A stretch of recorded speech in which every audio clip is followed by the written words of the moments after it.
Rampur road स्थित अग्रसेन भवन में अग्रवाल सभा हल्द्वानी के तत्वाधान में अग्रवाल सभा हल्द्वानी का वार्षिक अधिवेशन और आगामी वर्ष के लिए चुनाव संपन्न कराने के लिए एक मीटिंग आयोजित की गई। अधिवेशन में समस्त अग्रवाल बंधुओं की सर्वसम्मति से नीरज प्रभात गर्ग, अध्यक्ष आशुतोष अग्रवाल, महासचिव राजकुमार अग्रवाल, कोषाध्यक्ष को अग्रवाल सभा में दायित्व सौंपे गए। वहीं अध्यक्ष ने बताया कि अपने समाज को आगे बढ़ाने और समाज के कार्यक्रमों का दायित्व पूर्ण निष्ठान के साथ निभाएंगे, जिसमें अग्रवाल सभा के पदाधिकारियों ने कहा कि विगत पिछले वर्ष 2020 में वैश्विक महामारी कोरोना काल के चलते अनेकों कार्यक्रम संपन्न नहीं हो सके। वहीं अग्रवाल सभा के चुनाव भी नहीं हुए। सभा के दौरान कुछ पदाधिकारियों के द्वारा आय व्यय को लेकर शीर्ष पदाधिकारियों के सवाल भी किए गए, जिसके जवाब में महासचिव के द्वारा व्यय का संपूर्ण विवरण सभा में उपस्थित सभी अग्रवाल सभा के पदाधिकारियों और समाज के लोगों को विस्तार पूर्वक बताया गया।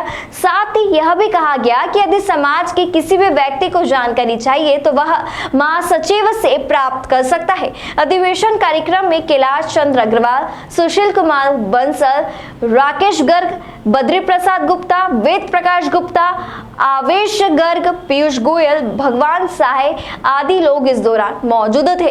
अतुल अग्रवाल की रिपोर्ट। आज आपको पुनः अग्रवाल सभा में अध्यक्ष पद का सौंपा है, इसमें क्या कहना है? मैं बहुत आभारी हूँ सभी सम्मानित अग्रवाल बंधुओं का, जिन्होंने पुनः मेरे को ये दायित्व दिया है।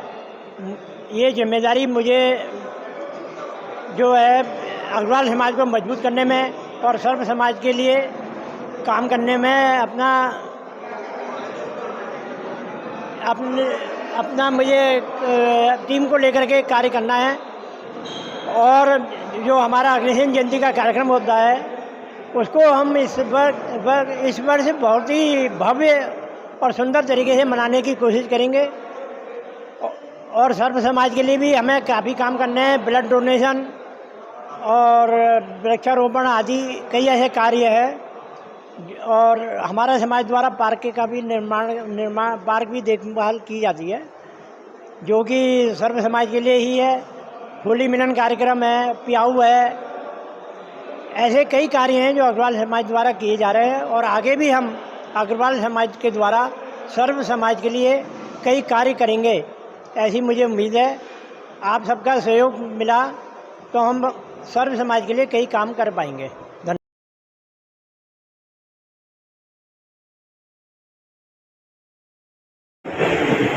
इन तीनों चीज़ों को दे करके ही कोई संगठन पनप सकता है।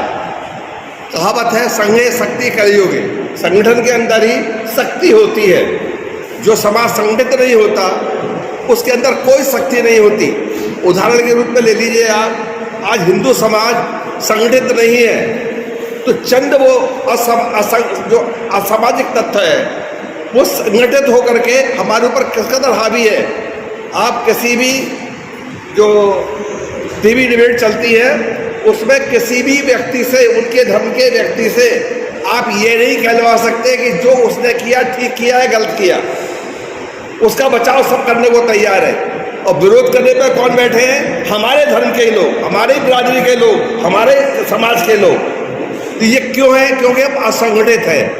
असंगठित समाज की कोई कीमत कहीं नहीं होती। इतिहास साक्षी है।